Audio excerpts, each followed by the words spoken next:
நமது கலைஞர் தொலைக்காட்சியில். ரஞ்சிதமே புத்தம் புதிய மெகா தொடரின் ஆடி தங்கமழை ஜூலை 17 முதல் ஆகஸ்ட் 17 வரை தினம் ஒரு அதிர்ஷ்டசாலி நேயர்களுக்கு 1 பவுன் தங்கம். காணத் தவறாதீர்கள்.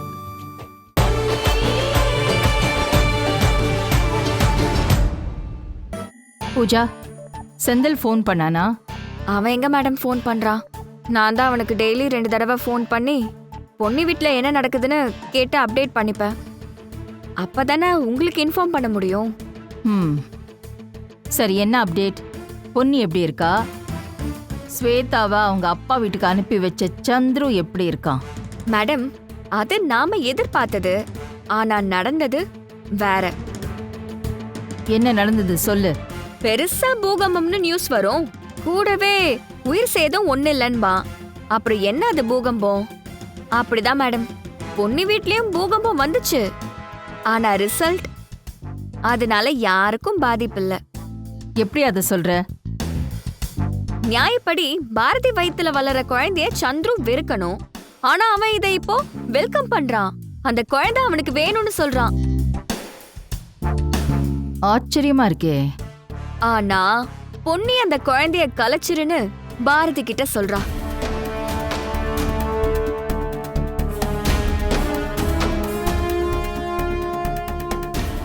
பொன்னியா அப்படி சொன்னா? ஆமா மேடம், ஏன் குழந்தைய கலைக்க சொல்ல நீ யாருன்னு சந்துரு பொன்னி கிட்ட செம்ம சண்டை போட்டிருக்கான். ஓ, அம்மாவுக்கும் பிள்ளைக்கும் சண்டையா? கேக்குறதுக்கு சந்தோஷமா தான் இருக்கு. பொன்னி பாரதிய குழந்தைய கலைக்க சொன்னது மட்டும் எங்கேயோ இடிக்குதே.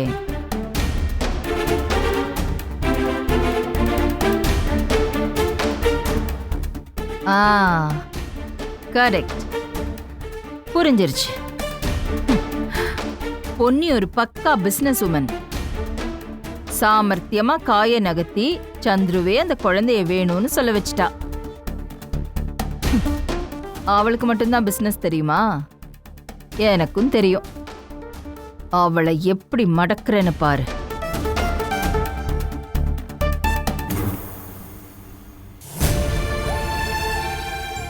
அண்ணி வீட்டுக்கு போனீங்களே, எதுவும் பேசுனீங்களாமா?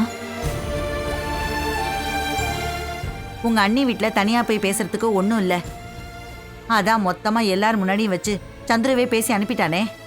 என்னத்த, வீட்ல எல்லாரையும் வழி நடத்துற பெரியவங்க நீங்க. அப்படி இருக்கும்போது நீங்களே இப்படி பொறுப்பு இல்லாம பேசினா எப்படி? என்ன ஐஷு, அத்தை பேசுறதுல என்ன தப்பு இருக்கு? அம்மா, சந்துரு அண்ணனும் ஸ்வேதா அண்ணியும் ரொம்ப பாவம். இப்படிலாம் அவங்கள யாரோ மாதிரி தள்ளி வச்சு பேசாதீங்கம்மா. ஏய், இப்ப இங்க யாரு தள்ளி வச்சு பேசினா? அந்த மாதிரி எல்லாம் ஒண்ணும் இல்ல. அண்ணி, அத்தை, அண்ணி வந்துட்டீங்களா? அம்மா,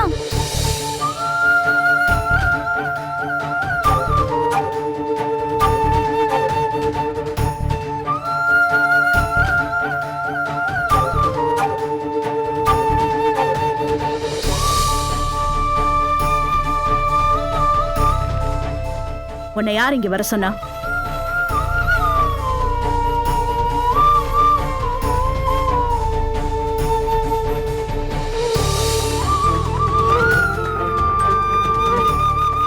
உன்னதான் கேக்குறேன், எதுக்கு இங்க வந்த?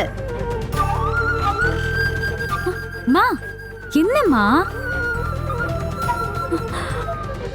இது ஏன் வீடு அத்தை.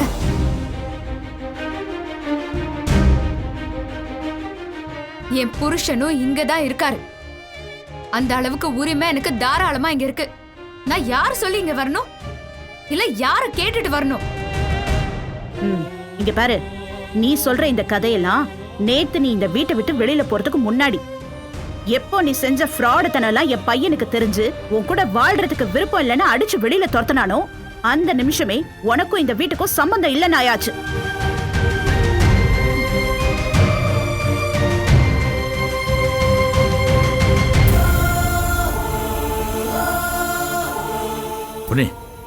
என்ன பண்ணே?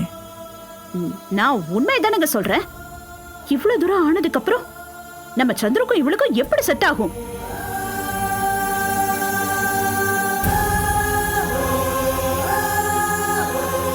நீங்களா அப்படி ஒரு முடிவு எடுத்ததுனால தானே என் வீடு தேடி வந்து சந்துருக்கு இன்னொரு கல்யாணம் பண்ணி வைக்க போறதா சொன்னீங்க.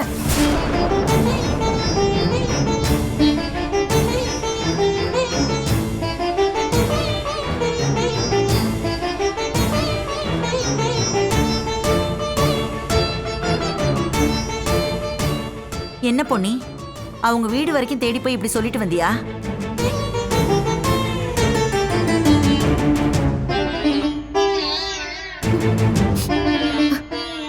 இவங்க முடிவு எடுத்துட்டா போதுமா? இவங்க முடிவுக்கு என் புருஷன் சம்மதிக்க வேண்டாமா? எதுக்கு நான் சம்மதிக்கணும்? உனக்கு இன்னொரு கல்யாணம் பண்ணி வைக்கிறதுக்கு.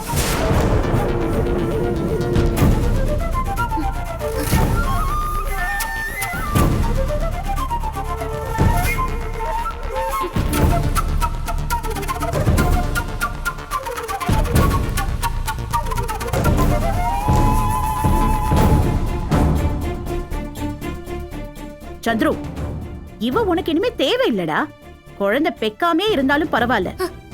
ஆனா தனக்கு எந்த குறையும் இல்லைன்னு எல்லார்கிட்டயும் டிராமா பண்ணிட்டு யார்கிட்டயும் சொல்லாம வாடகை தாய வச்சிருக்கானா?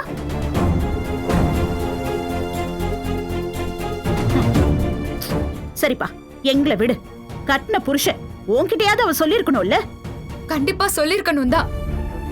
உங்க எல்லாருக்குமே உடனடியா ஒரு குழந்தை தான் தேவைப்பட்டுச்சு. வீட்ல பூஜை பரிகாரம் வேண்டுதல்னு யோசிக்க முடியாத அளவுக்கு எதையாவது ஒண்ணு பண்ணிட்டே இருந்தீங்க. அந்த நேரத்துல நான் புள்ள பெக்க தகுதியே இல்லாதவன்னு எந்த முகத்தை வச்சுட்டு நான் உங்ககிட்ட சொல்றது?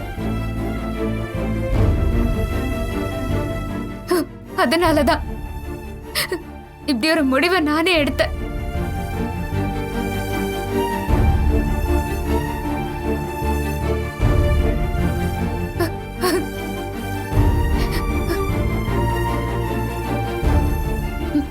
எங்கேயோ யாருக்கோ இல்ல, என் புருஷனுக்கு தான் வாடகத்தாய் மூலமா ஒரு குழந்தை கிடைக்க ஏற்பாடு பண்ண.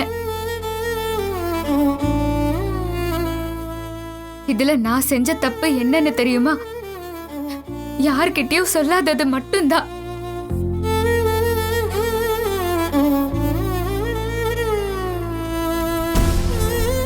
இங்க பாரு, இந்த மாதிரி நீ 1000 விஷயம் சொன்னாலும் சரி, யாரும் இப்ப ஏத்துக்கிற மாதிரி இல்ல.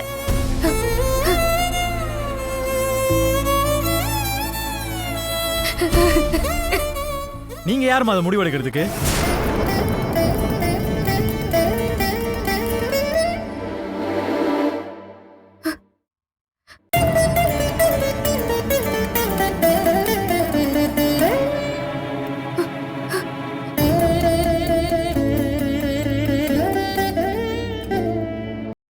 உங்களோட ஆசை என்னோட ஆசை நிராசையா போயிடக்கூடாதுன்னா ஸ்வேதா இவ்வளவு தூரம் கஷ்டப்பட்டிருக்கா.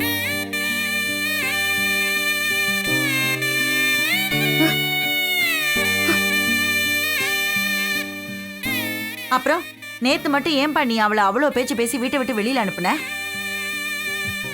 அது என்னோட ஆத்திரம், முட்டாள்தனம்.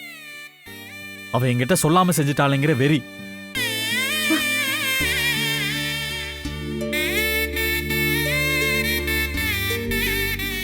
கொஞ்சம் நிதானமா யோசிச்சிருந்தா அவ்வளவு மிருகத்தனமெல்லாம் நடந்திருக்க மாட்டேன். ஸ்வேதா ரொம்ப பாவம் அத்தை.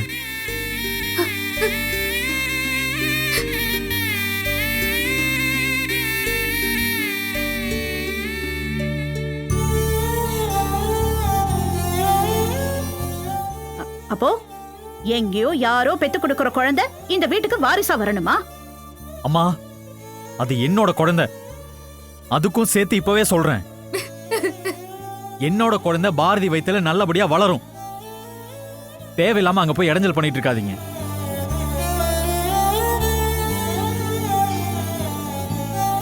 இங்க பாரு சந்துரு, நீ நல்லா யோசிச்சுக்கோ. இவ ஸ்வேதா உனக்கு ஒத்து வர மாட்டாடா. இதுல யோசிக்கிறதுக்கு ஒண்ணுமே இல்லம்மா. எனக்கு இருக்கிற எல்லா உரிமையும் இந்த வீட்டுல ஸ்வேதாவுக்கு இருக்கு.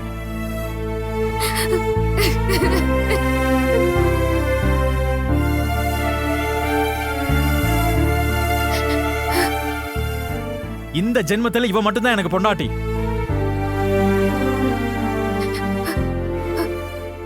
யாருக்கும் அதை பிரிக்கிறதுக்கோ இன்னொருத்தங்களை கொண்டு வந்து சேர்க்கறதுக்கோ சத்தியமா உரிமை கிடையாது.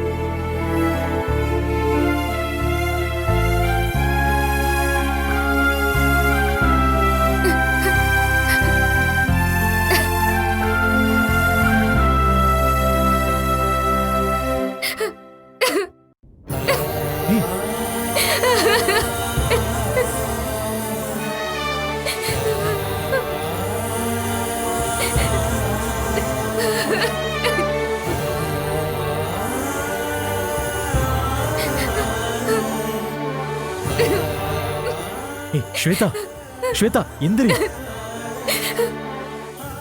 என்ன மன்னிச்சிருங்க. அழாத ஸ்வேதா.